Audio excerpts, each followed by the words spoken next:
南马都台风虽然没有在中部带来明显降雨，但是适逢大潮，暴涨的海水加上强风一吹，直接倒灌进地层严重下陷的彰化县大城乡，造成村内多条连外道路淹水。还有一名妇人在海边捡拾文革的时候，也被涨潮包围，所幸海巡队及时到场救援，妇人才平安脱困。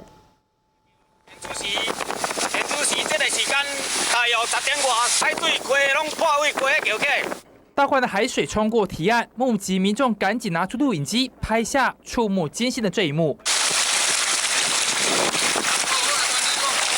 因为满潮大排暴涨，水面已经跟桥面切齐，强风一吹，海水就直接窜进桥底，往堤防内倾泻而下。水有够大，船只大港，为10点20开始就一直漫过来，现在时间大约11点45分左右，马上再漫过来。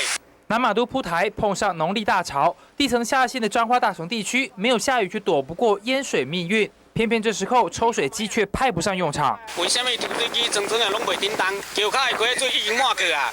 海水倒灌害道路积水，农作物也泡汤，居民要政府救命。希望有关单位彻底来解决这个问题，不要让村民受到灾害，到时候再来说怎么样。